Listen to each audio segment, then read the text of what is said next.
Bonjour, joli fractal de notre humanité, Jean-Jacques ici. Et pour cette vidéo sur les énergies de 2026, on va faire les choses un petit peu différemment. Je voulais pas vous refaire une vidéo comme je l'ai fait déjà en dynamique mensuelle et en dynamique saisonnière. Je me suis donc demandé qu'est-ce que je pouvais vous souhaiter pour cette année, et c'est pour ça que je suis allé me caler sur les ressources pour 2026. Avant de commencer, vous n'oubliez pas, vous connaissez la musique, on nourrit l'algorithme et on fait tourner l'abondance, ça mange du like, du partage, du comment. Et on va y aller. La dynamique principale de 2026 est la transformation. C'est quelque chose qui va se jouer absolument à tous les niveaux, et quand tout bouge et perd son sens autour de nous, qu'est-ce qu'il faut faire?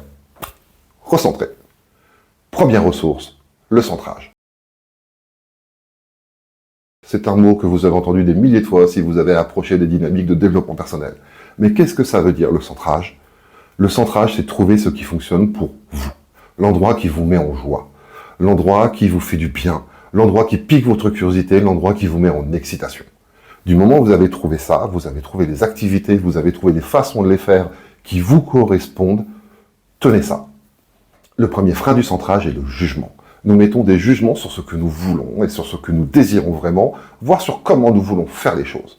Et en général, nous préférons nous sacrifier pour pouvoir maintenir l'acceptation des autres. Allez vers ce qui vous excite, allez vers ce qui pique votre curiosité, allez vers ce qui marche pour vous. La deuxième ressource pour 2026 est l'expansion. C'est une dynamique physique, ça se passe au niveau du corps. L'image reçue pour nous est véritablement un corps qui s'ouvre à l'inspire pour pouvoir enfin occuper sa place. Les tensions et les douleurs que vous sentez dans votre corps correspondent aux difficultés que vous avez émotionnellement.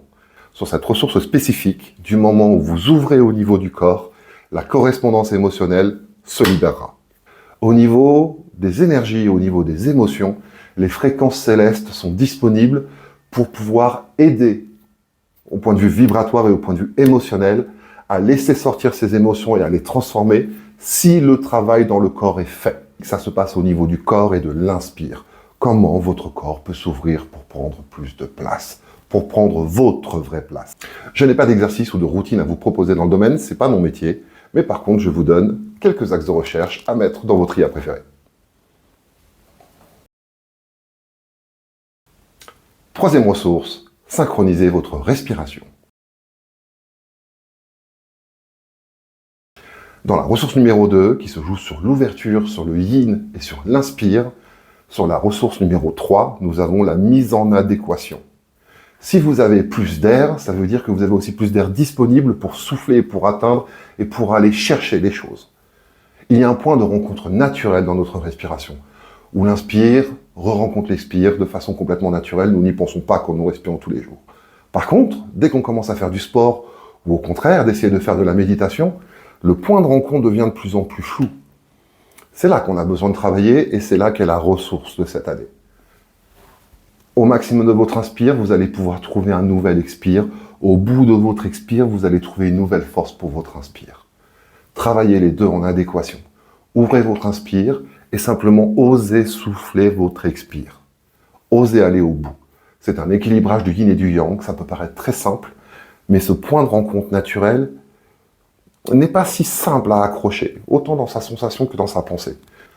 L'inspire ne peut pas grandir au-delà des blocages du corps, on en revient à la ressource numéro 2. Par contre, cette nouvelle amplitude va vous permettre d'avoir un souffle plus long, plus puissant. Ressource numéro 3.